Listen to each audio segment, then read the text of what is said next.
The corporate party that changed everything. The night of the corporate party was supposed to be a celebration. My wife, Anissa, had been excited for weeks. She went all out, buying an elegant emerald gown, booking a stylist, and even insisting I wear my best suit. She wanted us to appear as the perfect couple, the kind everyone admired. As we entered the grand ballroom of the St. Gallen Hotel, the atmosphere sparkled with elegance. Yet, beneath the surface, tension hung between us, fragile as a thread ready to snap.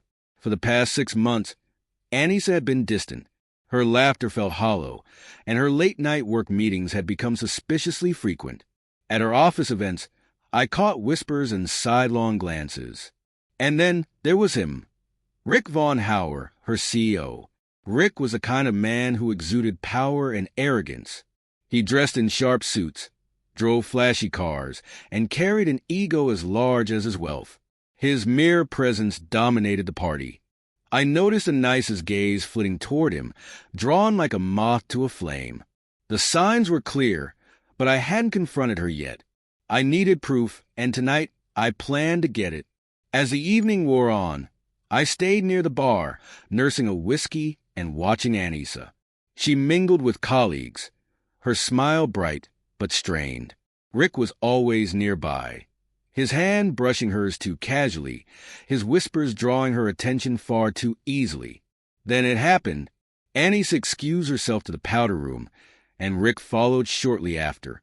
My heart raced. I set my glass down and quietly trailed them. They didn't go to the restroom. Instead, they slipped into a private lounge, shutting the door behind them. Pressing my ear against the wood, I caught fragments of their conversation. "I'm tired of hiding," Rick said, his tone smug. "When are you going to tell him?" An awkward silence followed. Then Anissa whispered, "Rick, you don't understand. Julian isn't stupid." "He'll do nothing," Rick interrupted, his voice dripping with disdain. "Men like him are spineless. Besides, once I'm done with him, he won't have the means to fight back." Anger surged through me, but I held back. This wasn't the time for confrontation. When they finally emerged, Anissa looked flustered, her gaze darting nervously. Rick, on the other hand, appeared smug, like a predator confident in his dominance. Later that night, Rick approached me as the party wound down. With a firm grip on my shoulder, he said, "Julian, isn't it? Anissa speaks highly of you, says you've been very supportive of her career." His tone was laced with condescension. "Of course," I replied evenly. "Her success is important to me." He leaned in, his voice dropping. "Good, because from now on, she's mine to control. You'll support her and keep your worthless life in check. Resist, and I'll leave you with nothing." I stared at him, stunned by his arrogance. He patted my shoulder and walked away, his laughter echoing behind him. That night, as Anissa slept beside me, I made a decision. Rick thought he could destroy me. He underestimated me. The next morning, I started preparing my counterattack. I reached out to friends in the finance world, people who owed me favors. Rick's polished reputation masked a darker reality, and my contacts delivered. Within days, I had a dossier filled with his secrets. Offshore accounts, falsified financial reports, and even hush money to cover up an affair with another employee. Next, I focus on Anissa, tracking her phone, planting a discreet recorder in her car, and monitoring her emails. I found what I needed, explicit messages between her and Rick. Each word cut deep, but I stayed focused. The perfect opportunity for revenge came at Rick's high-profile investor gala the following week. I anonymously tipped off a journalist about his shady dealings and provided all the evidence. At the same time, I sent copies of the incriminating messages to the company's board of directors.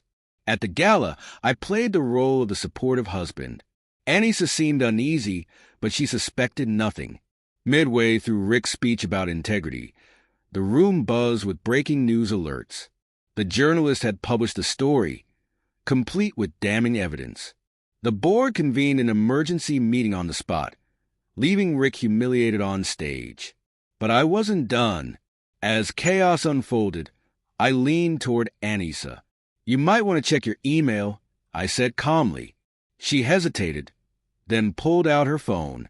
Her face turned pale as she read the forwarded messages.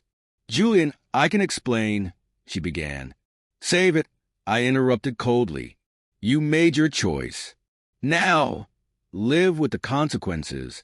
By the end of the night, Rick's career was over. He was removed as CEO, and the police were ready to investigate his offshore accounts.